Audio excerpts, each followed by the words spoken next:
The Airbus A350 is one of the most important long-haul aircraft of the modern era.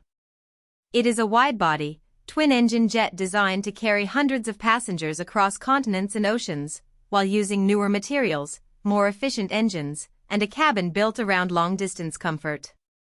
But the A350 is more than just another large Airbus.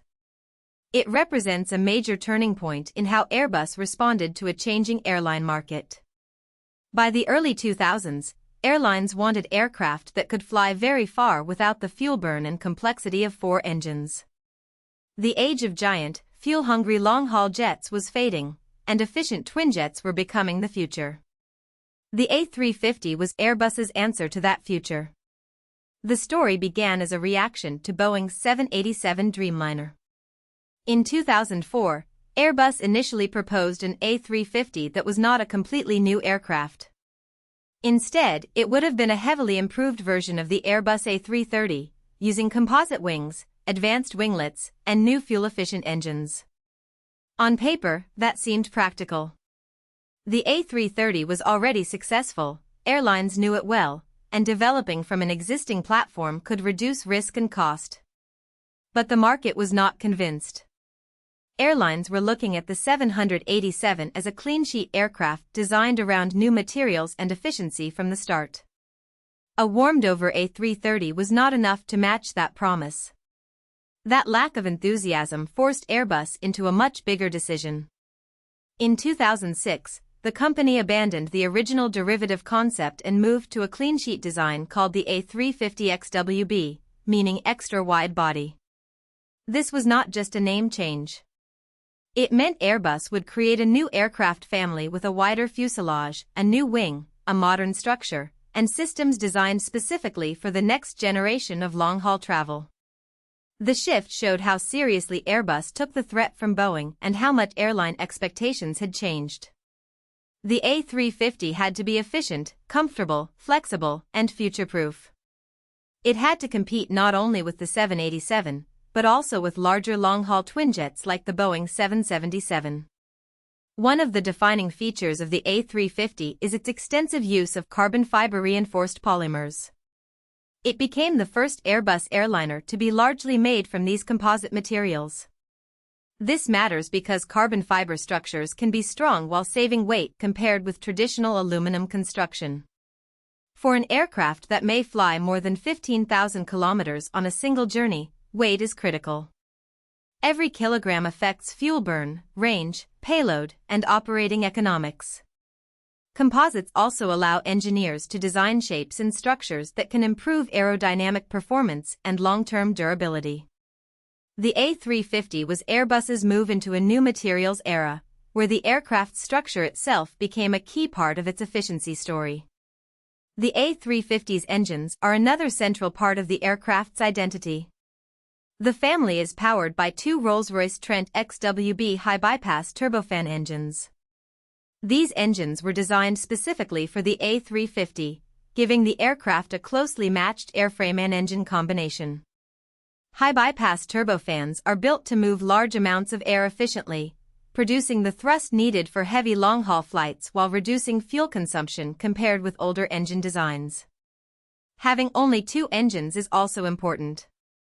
Older long-range aircraft like the A340 used four engines, but modern twinjets can achieve similar or better range with fewer engines, lower maintenance needs, and better fuel economics. The A350 is a clear example of that industry shift. After years of redesign and development, the A350 prototype first flew on June 14, 2013, from Toulouse, France. A first flight is a symbolic milestone, but it is also the beginning of an intense testing campaign. Engineers need to validate performance, handling, safety systems, engine behavior, structural limits, and countless operational details. The aircraft then moved through certification with major regulators. The European Aviation Safety Agency certified the A350 in September 2014. And the United States Federal Aviation Administration followed 2 months later. These approvals confirmed that the aircraft met the required safety and performance standards to enter commercial service. For Airbus, it was the moment the clean sheet gamble became a certified airliner. Inside, the A350 was designed around a wider cabin than the earlier A330 and A340. Its standard economy layout is a 3339 across configuration, compared with the older Airbus wide-body layout of 242 on the A330 and A340. That wider cross-section gave airlines more capacity while still supporting long-haul passenger comfort. Some aircraft have been fitted with 34310 across economy seating, showing how airlines can tune the cabin toward higher density if they choose. The A350 also has a common type rating with the A330, which is valuable for airlines because it can simplify pilot training and fleet planning. Airbus was not only designing an aircraft, it was designing an aircraft that could fit into real airline operations. The A350 family is built around two main variants.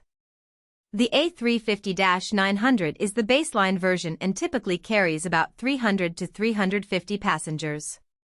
It has a range of around 15,750 kilometers, or 8,500 nautical miles, and a maximum takeoff weight of 283 tons. That puts it in the heart of the long-haul market, able to connect major global cities non-stop while offering airlines a balance between capacity and efficiency. The A350-900 entered service first, and it became the foundation of the family's commercial success. For airlines, it can replace older long-haul aircraft while opening new routes that need range but not the largest possible passenger count. The larger A350-1000 stretches the concept further. It is longer than the A350-900 and is designed to carry roughly 350 to 410 passengers. Its maximum range reaches about 16,700 kilometers, or 9,000 nautical miles, with a maximum takeoff weight of 322 tons. This version targets airlines that need more seats and more payload on long, dense routes. It also brings the A350 more directly into competition with larger Boeing long-haul aircraft, especially the 777 family and the upcoming 777X. The A350-1000 entered service on February 24, 2018, with Qatar Airways, the same airline that launched the A350-900. Together, the two variants allow Airbus to cover a broad part of the long-haul market. Commercial service began on January 15, 2015, when Qatar Airways introduced the first A350-900. Launch customers matter because they help prove an aircraft in daily airline operations, not just in test programs. Long-haul aircraft face punishing schedules, complex route networks, and high expectations for reliability. The A350 had to show that its new structure, engines, and systems could perform consistently across real-world flights. Over time, more airlines adopted the aircraft for flagship intercontinental routes. Its combination of range, capacity, and fuel efficiency made it attractive for carriers replacing older jets or building premium long-haul networks. The aircraft moved from engineering project to global workhorse. By July 2026, the A350 family had reached a major scale. A total of 1,601 aircraft had been ordered, with 731 delivered and 730 in service across 38 operators. Singapore Airlines was the largest operator, with 65 aircraft in its fleet, while Turkish Airlines was the largest customer, with 110 aircraft on order. Those numbers show how widely the A350 fits into airline strategies. Some carriers use it for ultra-long-haul services, others for high-capacity trunk routes, and others as a modern replacement for aging wide-body fleets. The global A350 fleet had completed more than 2 million flights on over 1,365 routes and transported more than 530 million passengers. The A350 also has a notable safety and reliability record. As of the article's data, the global fleet had carried more than 500 million passengers with no fatalities and one hull loss connected to an airport safety-related incident. For a modern airliner, safety is built through layers. Certification, pilot training, airline maintenance, airport procedures, manufacturing quality, and continuous monitoring after entry into service. No aircraft is judged only by its technology on paper. It is judged by how it performs over thousands and then millions of flights. The A350's record has helped reinforce its place as one of the leading long-haul aircraft of its generation.